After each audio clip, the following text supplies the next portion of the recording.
Hello, I'm Suzanne Smith. The book About Crows is the debut collection of poetry by Craig Blais. It is the 2013 Gold Medal winner for poetry in the Florida Book Awards. Craig Blais joins us to talk about his work and his inspirations. Welcome. Thank you. Thank you for having me. Now, where does the title About Crows come from?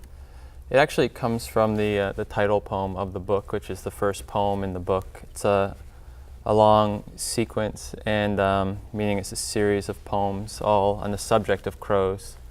And at one point in the poem, the speaker of the poem, the poet, quote unquote, tells his sister he's working on a book about crows. And so that's an entranceway into the book itself. Now, when you say the poet, now does this not take in from your perspective? You put yourself in the character, you have an actual character as the first person in this? Yeah, it's written in the first person, but for those who are uninitiated to the world of contemporary poetry, it's really popular that you would say the speaker, because poets take so many liberties, maybe with their own lives or the lives of those around them, that it really is a fiction to say that it's the poet necessarily. And I know that while I draw on my own life and my own experiences growing up, there's enough lies in there that justify me calling it a speaker. You can call it creativity too, not necessarily. Yeah, exactly. Not necessarily lies. There's a fine line there. Well, where does this book originate for you?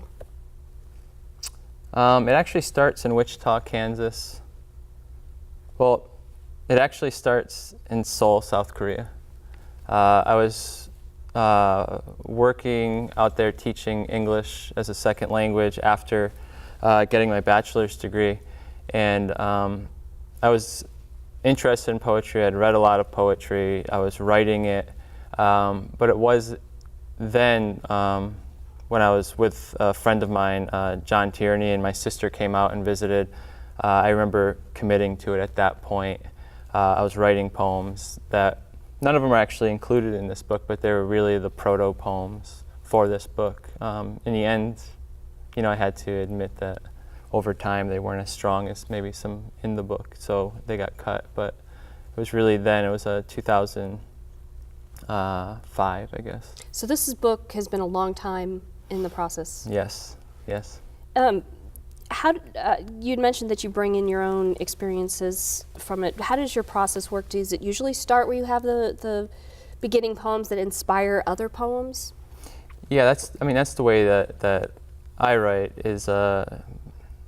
It seems like most new poems come out of an assignment I give myself, like related to a poem that already exists. So let's say, if I wrote a couple sections of the first poem about crows, it would be a challenge to me to expand that vision or expand that world. So if you think of the poet as kind of a tour guide to a feeling or an atmosphere or a place and time, the intriguing thing about expanding a poem is to kind of make that world that much more complex and that much more real, perhaps.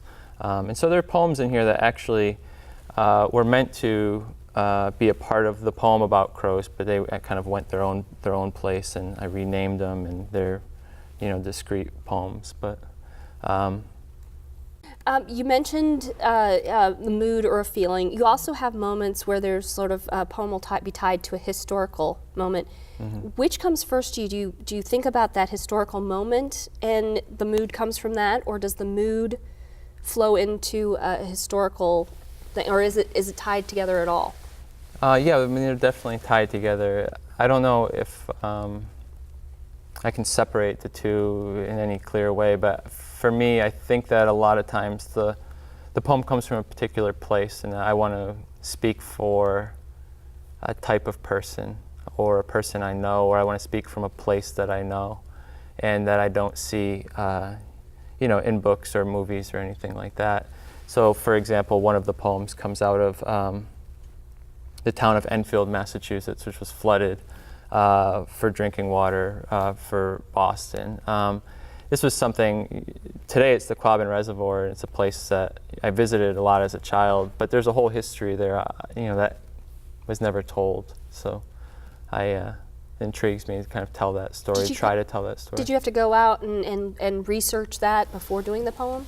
Yeah, I mean, nowadays it's just like, I ordered a couple books off Amazon, and as I was writing the poem, or as I was taking notes for the poem, I was reading through these books, and I was just getting, a lot of them are testimonials from people who lived in the town before it was flooded, and just getting the spirit of those people in, my head while I was writing it.